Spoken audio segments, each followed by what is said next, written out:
So welcome to our Soda CL workshop. Um, I'm Tom. I'm the co-founder and CTO of Soda. I've built some open source communities in the past, mostly like in workflow engines in the Java space. And now at Soda, I actually am the one driving, like it was a team effort, of course, and we build upon some experiences. But I was the main driver behind Soda CL language, which is the main content of this workshop, which is giving you an idea about this new language that, that you can use for data reliability. And we're going to use that in practice, but I'm also going to sketch first 15 minutes more the context of how this fits into a whole data team. Like what does it mean for the engineers? What does the language do? And how does this fit when people start to collaborate around data reliability? Okay, so Soda does data quality and observability. I'm gonna give you like a better, clearer picture of what it exactly means, but I think if you are in a data team and you have data in production, then you all know that you will have broken data once in a while. And sometimes these damages are relatively clear. Like for instance, if you calculate hotel room prices on a daily basis and the data gets broken or not updated, you're calculating the wrong prices with direct impact on your revenue. So for the business, that's quite a catastrophe, and that's clear. There's also a lot of hidden damages, like internal friction. Like if some data goes bad and you need like with 5 team members to figure out what's going on, and by the time you figured it out, then fixing all that, that's a lot of internal friction. And there's of course loss of reputation as well, like either personally or for the company if the data goes bad. So that's those damages you need to protect yourself against, and that's where Soda comes in. If you want to tackle this problem, so Soda itself handles the whole lifecycle of finding and resolving data issues at scale. Means like as a business process. So it's something that happens frequently, so you need to be prepared when it happens so that you can actually spot them and to resolve them systematically. That's what we do. But a simple health dashboard is not sufficient. Like the starting point is often that, look, we connected the data, you get like a health dashboard, which is fully automatic. That's also something that we cover, but that's not good enough, because what you need to do is you need to make sure that everyone can collaborate to build up a picture of what good data looks like, and that actually gets checked as well. And that requires significant collaboration between people, and that's our main focus of the product. So this gives an overview of what Soda can do for you, what use cases we handle. So we can test data as it lands. So in your warehouse, right after it lands, in your data pipeline as an engineer, you can use our CLI, our library that we're going to show in a minute, to test your data as it comes in. Then after your transformations, you also want to check as an engineer quickly, like what is the transformation and is the prepared data, the refined data as we want it. That's also an engineering use case. And then the third engineering use case is the automated health dashboards, which are in the bucket of data observability and automated monitoring. And in the next 2 sections, I'm going to elaborate a bit further down on agreements. Agreements come from the notion of, like if you know data mesh, that kind of hints at data products. And in data products, it has to be like really clear, what are you handing over? You need to describe very well the data that you're handing over. And with that comes like executable service level objectives. That's what you can see as an agreement. So we're going to build these check files that execute exactly that. And then the 2 last parts, analyzing your alerts when they get raised, when you get notifications. Then you need to analyze like what exactly happened. And you have an incident workflow. Once you identify the root cause, then you need to collaborate with people to get the thing fixed, and that's all in scope for Soda. So that gives you a bit of Yeah, and all of these together, this is something that you need to be, as I mentioned before, you need to be prepared for that this is going to happen a lot. So as a chief data officer or head of analytics, the value is that it sort of helps you drive this business process, that you don't have to do firefighting every time something happens. No, everyone knows, like, this is how we find issues, this is what we need to do to actually raise the issues, to create visibility, and then we have a good process to handle that so that everyone knows what to do. Okay, now on to, that's the context of Soda itself. Now on to Soda CL. We have been starting some first versions with Soda SQL. We launched that last year in open source. Soda SQL is the first language which really took YAML and SQL as the primary targets, which we kind of were inspired by DBT, because they also have this focus, and that enabled that focus enabled them as well to address more use cases towards the analyst. So analysts could actually produce DBT transformations, and that's what we saw as well with Soda SQL. So we make it a lot simpler than just with coding to create data reliability checks into your pipelines. And so after the learnings we did for the last year, we spotted a few errors that triggered us to completely revisit the language, and that's what we are presenting here today. So we have just released today this in beta stage and for public use. So you can now start using this, and that's you'll be the first to be guided through the whole installation and getting it running on your machine. So Soda CL itself is important because, like, the fact that there's a language for this is important, because otherwise there's different roles and backgrounds for all the people that work with data. Some are really technical programmers, some can be a bit dangerous with SQL, and there's like a whole range in between. Now, what this single language offers is that you can, so the single language enables that all of these people use the same language rather than creating island. If you don't have this language, then all the work comes down to the engineer, basically. And that creates a bottleneck. That's the one we are trying to remove.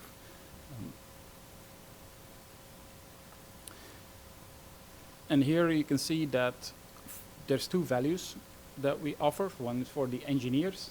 We make it very easy. First of all, the language is easy to write and read, but more important is the deployment. It's like it fits within the workflows of the engineers. They want their files in their Git repository. They want to run them inside of their pipelines, which is like a completely different deployment model, and they want open source as well. So that's different from the value that the analysts want. They want, like, for instance, in a cloud tool, they want to mess around with the language, and they would just want to press save or test in a browser, rather than doing this in their own Git and programming environment. And that's what we offer. We have one language that works in these two environments. And of course, it's open source. We have an open core model, so that's why we came to the name of Soda Core, because that is the name of the project that can execute these Soda CL files. So Soda CL is the language name, Soda Core is the project. And it's open source, which means, like, you can completely, like, there's no it's not crippleware, which often is the case for us. We can, everything that's for the engineer to embed your checks in your pipelines, that's all included and is fully functional without any requirement for Soda Cloud.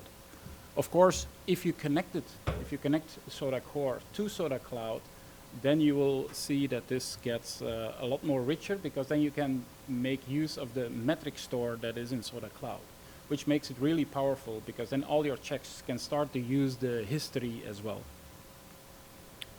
I think that's about it. And now I'll walk you through the three main deployment and usage styles of Soda CL. It's quite important because often this is implicit with other tools, that there is kind of like one style, and we're quite proud that we're able to cover these multiple styles of deployment. So that because we realize that engineers want to consume this and want to work with checks and data reliability in a different way than the analysts. First style is you have this represents a data pipeline or a DAG, an Airflow DAG or some sorts, where do you want to run your SODA checks? That's like at the very beginning to check your inputs. Once the data has landed, for instance, you first want to check like, did the input data, is that like, is that valid, or is that like, are there any problems there? Then you apply your transformations, and afterwards you want to do some checks on the results as well to see if those make sense. So those are the two places in your pipeline where you want to do some SODA checks. And this is the style where you typically embed it with the CLI or with the Python library embedded into your pipeline. Now agreements is, and the previous one was kind of like a known pattern. I think this one is quite exciting as well, because SODA CL can also be used in the context of agreements. Now what does that mean? You see the files over there.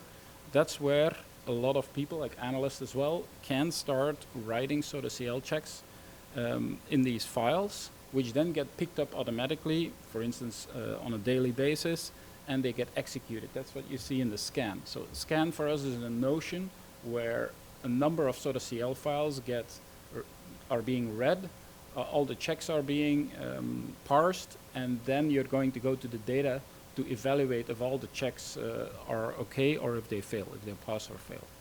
So that's a notion of the scan. Now the agreements are, as I mentioned before, the executable service level objectives. They say like, if you produce your data, it means like you can write in a sort of CL file, like this is what we guarantee in terms of freshness, in terms of completeness, or in terms of validity. All of those things can be documented in such a file, and then it becomes an agreement. You say like, I publish my data, and together with that, I publish my contract or my agreement that states this. The same way goes for the consumer. So what I just explained was for data producers, but the data consumers, they have their reports or machine learning models that use the data, and they have certain dependencies. They require that this column is available, or that there has to be certain data type, or like all the checks that we're going to explore. Everything that you depend on when you're building a data product, that's what you can also express in an agreement. So, and all these agreements can now just be pushed to as files in a central repository somewhere. And the repository can be Git, but it can also be just on our cloud. And then they get executed. And this simplifies the whole thing of getting a check into production. Because now you don't need to write code and deploy code into production. No, just simply storing a file somewhere will actually add new checks to your data. So, and that's style 2. Style 3 is the automated and monitoring and observability style. That means like, which is similar as the one before, in the sense that the only difference is that for this one, you don't need people to write the files, because SODA scan is going to just on a daily basis look at your data and try to find automatically like what are the things you want to be notified about. And this, of course, gives you like a good base layer of coverage, but it doesn't give you like the expressiveness or the preciseness that's often needed in these agreements. And you can see this also as similar to infrastructure as code, because what you now have is a system that's automated, but the way that it's set up, like which tables should be checked, for instance, like you might only want to do all the automated stuff on a subset of tables, and how far you want to go into the automation. All those configurations are now in files so that you can version control them, and that's similar as infrastructure as code. And here you can see, like as the last part of this introduction, you can see where we're heading at with our SODA Cloud. SODA Cloud will be an editor and like an authoring environment for SODA CL files, where you can start editing that, where of course the syntax highlighting, and there's some assistance there help you build checks, but you can also test them. This is technologically like not so easy, because of course we need to make sure that your data stays where it is, and we need to run your checks on that data. So there we have some significant infrastructure in place to make sure that we can offer this as a fully managed service, and where you can test and alter your checks. Okay, so I'll walk you now through some of the examples, and then we can start and get going with installing everything and getting a taste for yourself. So some of the examples are like cross checks. This gives you already a flavor of how the language looks like. In this case, you're running a check on the customers table, and you want to check like if the row count here is the same as in another table that is used as the source data. One of the reason that I actually took this is that it also shows one of the unique capabilities that we have, because we can do this check not only in the same warehouse or in the same data store, but also across data stores. So we can do this validation on multiple data stores. Here's like freshness and schema checks are included, all within like a very compact language, easy to read. So it's tailored so that you can not only easy write the language, but also reading. So we foresee that on Soda Cloud, a lot more people will actually read these checks. It's going to be documentation with your language, with your data that you produce as well. So that just to give you like a flavor. And here you can see like for automation and observability, you can figure like which are the tables that are included, what kind of anomalies we should go for. That can be configured as well. Let's check. All right. So I think now is a good time to switch to the workshop, where it's up to you. Wait, and I think I got the ordering of my slides not completely right, because now is the time where this link, if you start there, will guide you through, I'm going to show that in a minute, will guide you through a GitHub repository. And that README has the full instructions to go through a full exercise of running some scans and looking at the checks, and where you can start play with the checks as well. We have a fully worked out example there, so that you don't have to start from scratch, but that you can just get it running. And I'll be going through with you together, like step by step on the installation process, and we will be walking around if there's any questions in the meantime. So I'll do this. I'll walk through the repository. Let's see, how can I get this? I think. Let's see. Maybe it's easier if I now go into mirror mode.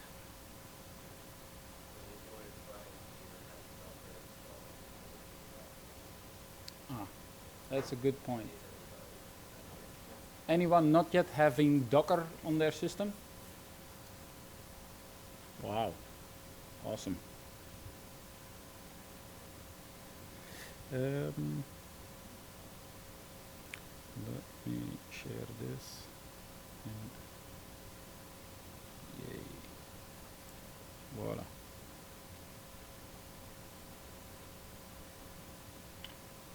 Okay. So this is the workshop repository, and there's two things you need to check, like do you have Docker? Then you still can get it installed. Docker is needed for, I'll just walk through all the different steps first, so that you have a bit of context, and then you can get going. Or you can just already start if you want, but I'll walk you through it. You need like Python and Docker to get started.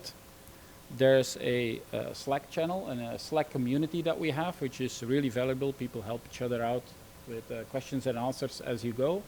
And there's like a dedicated channel now for which, like, if there's so that people are there to help out, or we can walk around as well. If you raise your hand, then we'll see how we can get it fixed. But definitely it's a good thing, good practice to just already register. There's documentation for Soda Core and Soda CL. The links can be found there. which you might want to review. And then the demo data Docker container.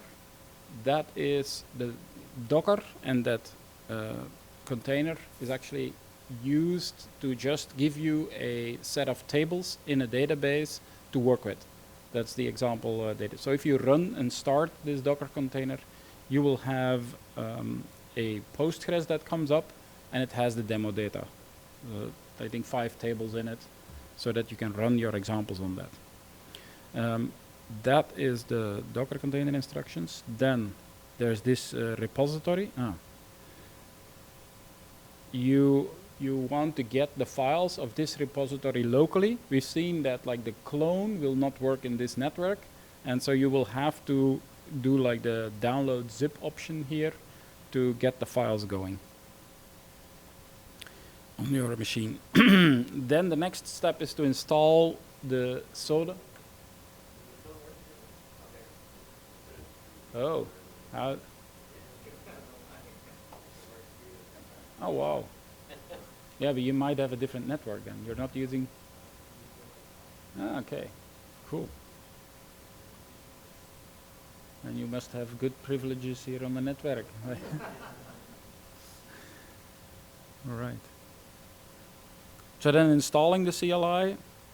And of course, in practice, we see that most people and companies start using the API after a while to embed it into their pipelines. But like to get started and to learn about it and see the possibilities, then the CLI is most convenient, of course. So this includes the instruction on how to create a virtual environment in Python on your machine and how to install Soda. So Soda Postgres will install the core package, Soda core, and the extension module for Postgres. We have like an extension module for all the different databases and warehouses. Let's see. Right. And the next step after you've done that is registering a Soda Cloud account. And as I mentioned, this is like if you're using Soda, that's optional. But of course, we want to show you now in this workshop the extra value that you get from connecting to Soda Cloud.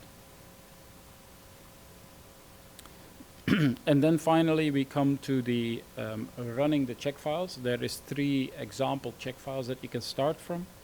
And you can then run these or like review them in your editor, review the files and run the scan. And you will see the report that comes out of it on the console.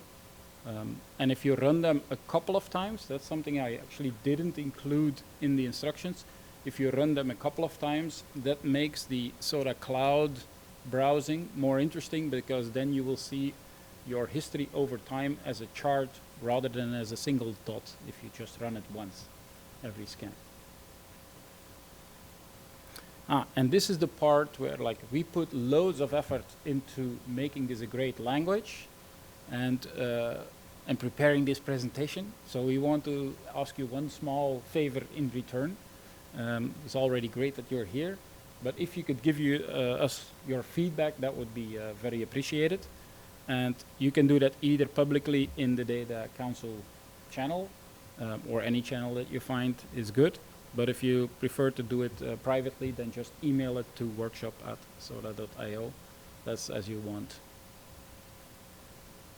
And this is like if you want to look at the data in the Docker container, then this shows a little bit instructions for it. Okay, so that's in a nutshell. I don't know yet how we're gonna take it, but I guess like you probably is good that you just try to see how far you can go. Like if you take the next step, it's okay, and every couple of minutes I will do it as well here, show you how it's done.